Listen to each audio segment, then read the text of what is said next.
إن الحمد لله الذي جعل المساجد بيوته وأذن أن ترفع ويذكر فيها اسمه فيسبح له فيها بالغدو والآصال.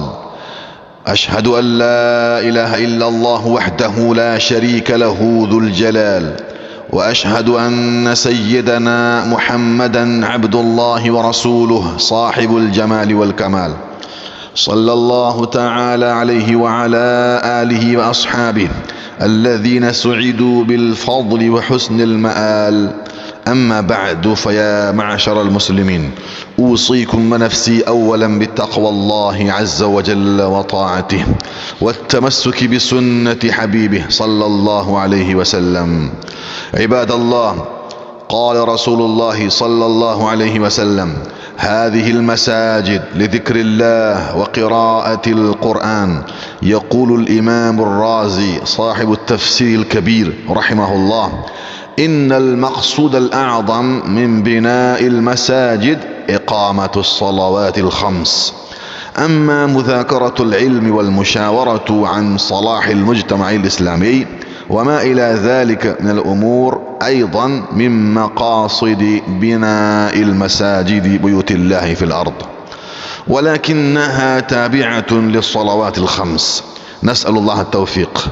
فيا أمة الإسلام والقرآن، إن هذه المساجد مهابط الأنوار، منازل الرحمة من الله، فإنها ملتقى ملائكة الله وعباده الصالحين.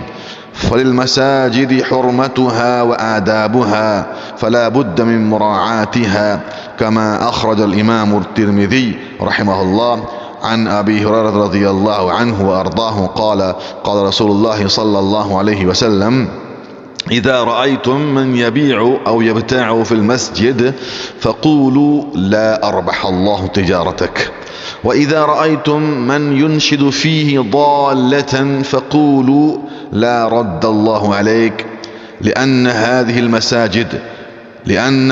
المساجد لعبادة الله وحده، كما أخبر سبحانه: وأن المساجد لله فلا تدعوا مع الله أحدا. وكذلك نهى رسول الله صلى الله عليه وسلم عن أن يتحلق الناس يوم الجمعة قبل الصلاة. رواه الإمام الترمذي رحمه الله. نعم، وهذا الحكم قبل الصلاة. وبعض الناس يتكلم في أثناء الخطبة، فالاجتناب عن ذلك واجب لازم حتم، لما حذر النبي صلى الله عليه وسلم عنه بقوله: من تكلم يوم الجمعة والإمام يخطب فهو كمثل الحمار يحمل أسفارا، والذي يقول له أنصت ليس له الجمعة. رواه الإمام أحمد عن ابن عباس رضي الله عنهما. في ذلك قال رسول الله صلى الله عليه وسلم: عباد الله، الجمعة كفارة لمن حضرها بإنصات وسكوت ولم يتخط رقبة مسلم ولم يؤذي أحدا.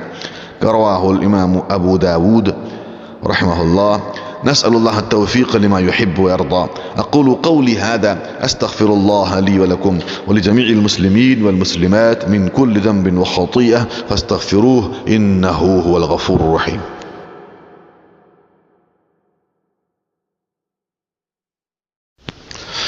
الحمد لله وحده، والصلاة والسلام على من لا نبي بعده، وعلى آله وأصحابه ومن نهج نهجه. أما بعد، فيا معاشر المسلمين، قال الله تعالى مخبرا وآمرا: إن الله وملائكته يصلون على النبي يا أيها الذين آمنوا صلوا عليه وسلموا تسليما. اللهم صل وسلم وبارك على سيدنا محمد وعلى آله وأصحابه وأتباعه وأزواجه وذرياته وعلماء أمته.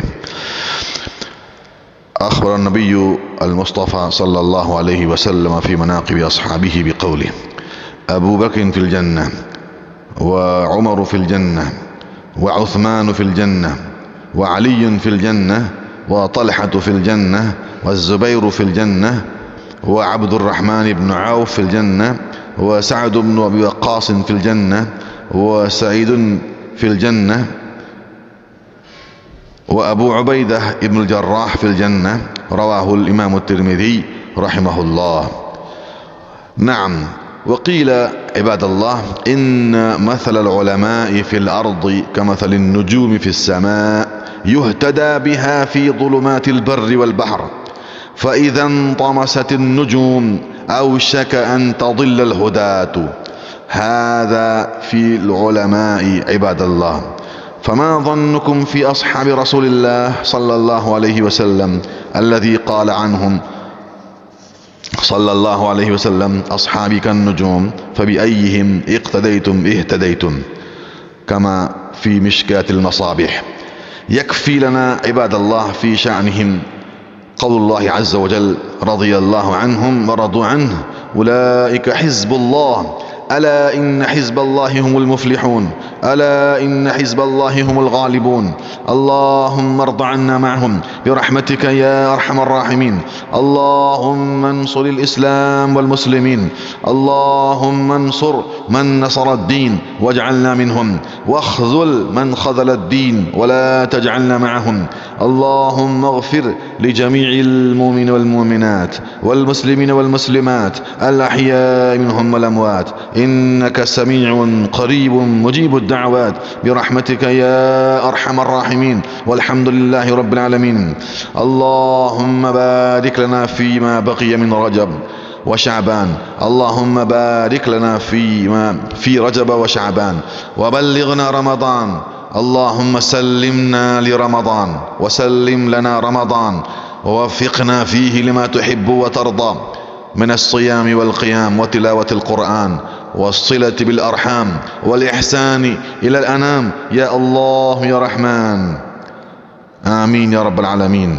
عباد الله، إن الله يأمر بالعدل والإحسان وإيتاء ذي القربى وينهى عن الفحشاء والمنكر والبغي يعظكم لعلكم تذكرون. فاذكروني أذكركم، اذكروا الله يذكركم، وادعوه يستجب لكم، ولذكر الله تعالى أعلى وأولى وأعز وأجل وأهم وأتم وأعظم وأكبر، والله يعلم ما تصنعون.